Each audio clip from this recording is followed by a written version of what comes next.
Channel 4 lifts off on November the 2nd with something for everyone. A new, colourful and exciting service. There's music and comedy in Texas when Max Boyce comes face to face with the Dallas Cowboys.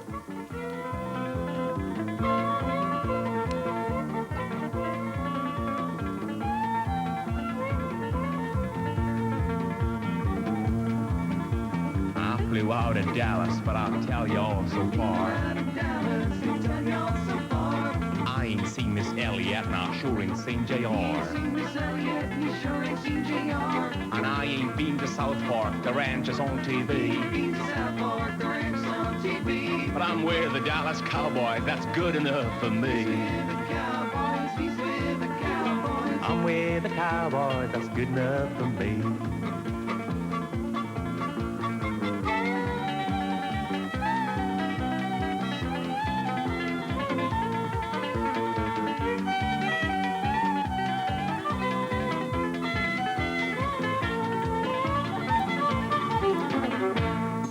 The Magnificent One, Oriental cunning outwits the threat of a sinister street gang. Let me introduce myself. My name is Slug. I am your community relations officer. And these young men are my local representatives, so to speak. All right? Wally, Johnny and Dippo. We're the gang of four.喂，鬼佬，你做咩啦？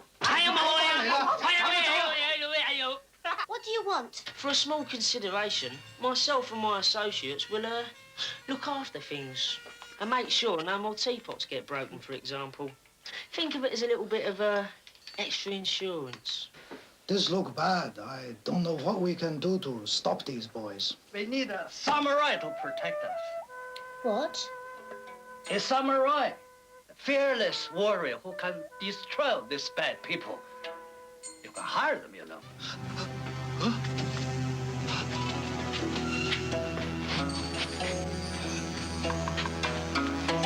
When is it we go back to that new Chinese shop, eh? Well, it's 1 o'clock over to the Packies, then 3 o'clock over to the Irish newsagents, scare him like. Then it's all round to Dippo's place to watch football results, and then it's back to the Chinkies. After the football results, then, eh?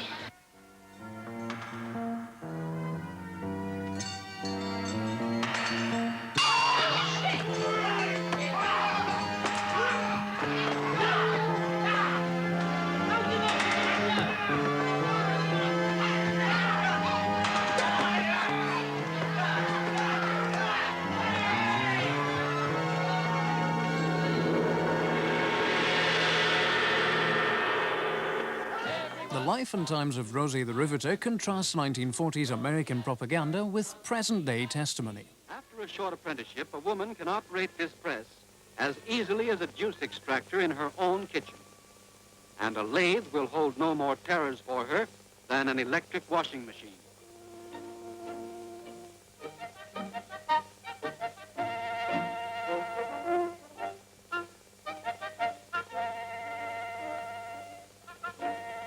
This was a job, it was an ammunition place where you had to sift gunpowder and stuff. You had to have shoes that gave you a large insurance. You got a great big insurance, something like $10,000 or something. You had to go and get outfitted for it. For instance, the shoes had to be grounded, and they wouldn't give us the shoes on credit. So they let us work without the shoes. If I had been older, I wouldn't have taken the job because I would have known it was dangerous.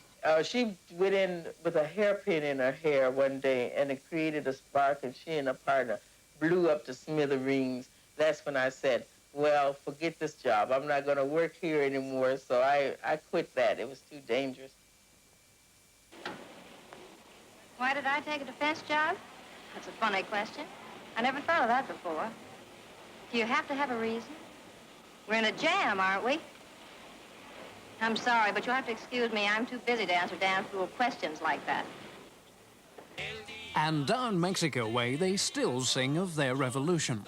The unchanging hardship of their environment made the people of the Mexican border develop their own distinctive music.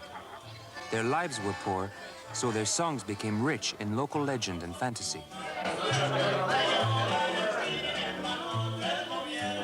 In the bar Cadillac, in a border town back street, customers are entertained by songs of the Mexican Revolution, full of drama, escapism, and violence.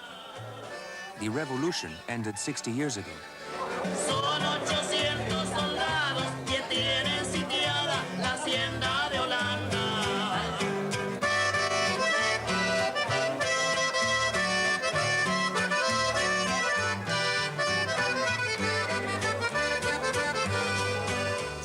El coronel le pregunta cuál es la gente que guía. Son 800 soldados que trae por la sierra Mariano Mejía. Yo soy de los...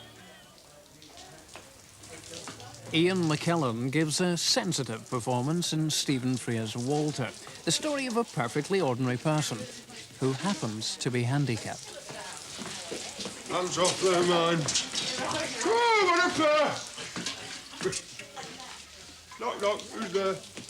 Lee. Who's Lee?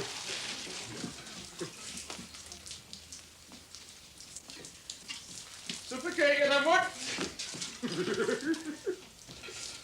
What are you laughing at? Don't know. I don't know. I was made to know. This your rubbish? No. Well, whose is it then? Longstop shop. Shift it.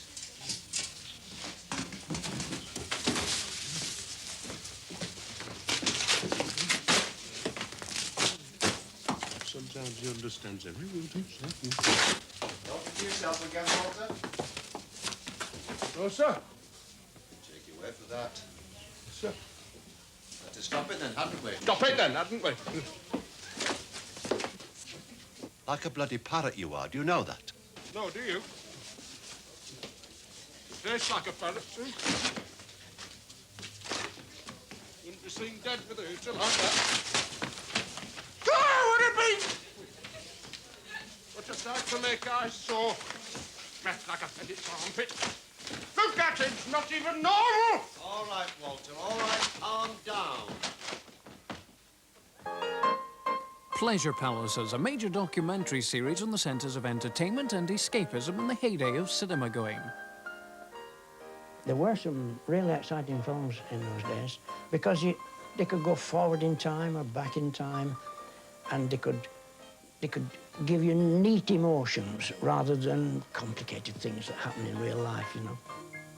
In 1917, it was estimated that there were 4,500 cinemas in Britain. Annual attendance was over 1 billion. Any entertainment, any cinematograph entertainment, I loved, and it may sound odd, I don't remember the names of the films, I just remember cinema per se. It was just a way of life as far as I was concerned.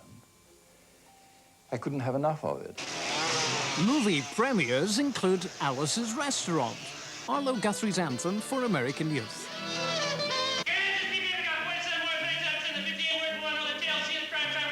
Turn your hat and cough. That ain't enough. That's all I had. I'm sitting here on the Group W bench because you want to know if I'm moral enough to join the army, burn women, kids, houses, children, and villages after being a litter bug. Ken, we don't like your kind. You can get anything you want at Alice's Restaurant. You can get